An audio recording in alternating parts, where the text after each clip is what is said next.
Hello दोस्तों, मैं हूं आपका ज्ञानू एआई। मुझे बनाया है आपकी दोस्त खुशी गर्ग ने सिर्फ आपके लिए। आज हम डिस्कस करेंगे सोशल साइंस की book exploring society India and beyond, social science part 1 के चैप्टर 3 को, जिसका नाम है the rise of the Marathas. चलिए बिना किसी डिले के इस जबरदस्त जर्नी को शुरू करते हैं। आप लोग सोच रहे होंगे राइट कि सर इस चैप्टर को पढ़ना इतना इंपॉर्टेंट क्यों है। Well let me tell you, सिर्फ एग्जाम्स के लिए ही नहीं बल्कि अपनी इंडियन हिस्ट्री को एक्चुअली समझने के लिए ये एब्सोल्युटली क्रूशियल है। देखिए, ब्रिटिशर्स के आने से ठीक पहले ना Marathas were literally the ultimate super power of India.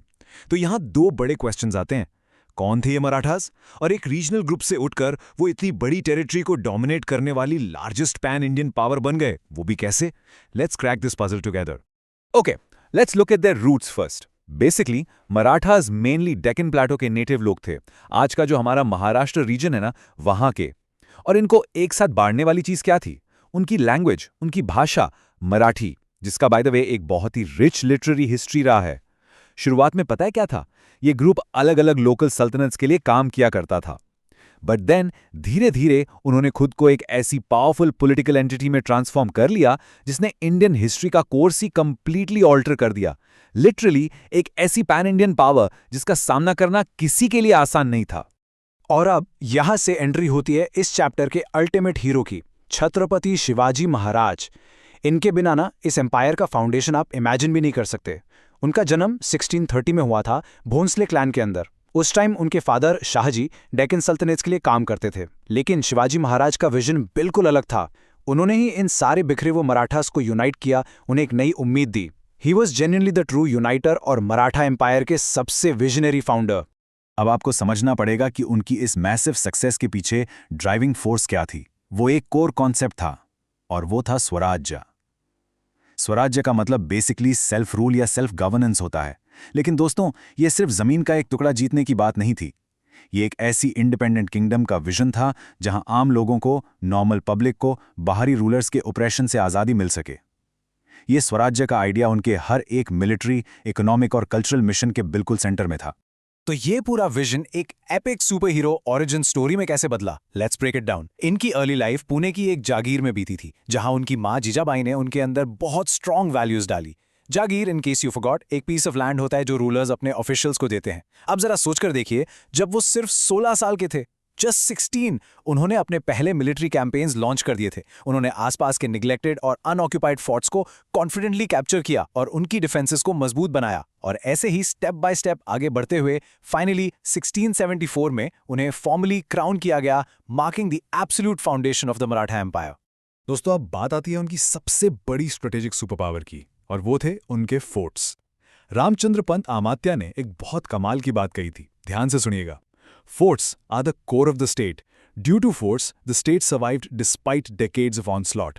ये एग्जाम के लिए एक एब्सोल्यूट हाईलाइट पॉइंट है। मराठास के पास naturally secure hundreds of forts थे। ये फोर्ट्स सिर्फ बिल्डिंग्स नहीं, उनके डिफेंस मैकेनिज्म और स्टेट स्ट्रैटेजी का एकदम कोर थे। जब औरंगजेब जैसे बेहद पावरफुल दुश्मन कंटिन्यूसली अटैक करते थे ना, तब भी इन्हीं इम्पेनेट्रेबल फोर्ट्स की वजह से मराठा स्टेट बचा रहा। ऑलराइट, यहाँ आपके नोट्स के लिए एक और जबरदस्त प्रो टिप है। शिवाजी महाराज ने सिर्फ बैटल्स नहीं जीती थीं, उन्होंने एक मैसिव कल्चरल रिवाइवल भी लीड किया था। उस टाइम पर हर जगह मोस्टली पर्शियन डिप्लोमैटिक सील्स का यूज होता था, राइट? पर शिवाजी महाराज ने क्या किया? उन्होंने इंटेंशनली उस ट्रेंड को ब्रेक किया और अपनी रॉयल सील्स में संस्कृत का यूज करना शुरू किया। इनकी ये संस्कृत सील क्लियरली स्टेट करती थी कि ये पावर, ये अथॉरिटी लोगों के वेलफेयर के लिए है। तो ये सिर्फ एक छोटा सा टेक्स्ट चेंज नहीं था, it was a powerful statement of cultural confidence और ट्रू इंडिपेंडेंस।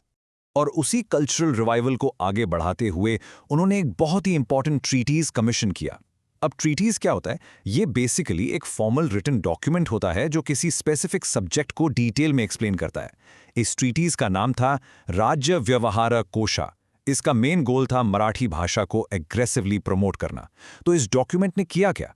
इसने डिप्लोमेटिक एक्सचेंजेस में यूज होने वाले उन सारे पर्शियन वर्ड्स के लिए संस्कृत इक्विवेलेंस प्रोवाइड किए, जिससे ऑफिशियल लेवल पर फॉरेन लोन वर्ड्स का यूज प्रैक्टिकली बहुत कम हो गया। Talk about a game changer. Okay दोस्तों, एग्जाम्स में इस टॉपिक से अक्सर बहुत डीप क्वेश्चंस आते हैं, इसलिए इन पॉइंट्स को अपने माइंड में लॉक कर लीजिए। ये रही आपकी अल्टीमेट एग्जाम चीट शीट।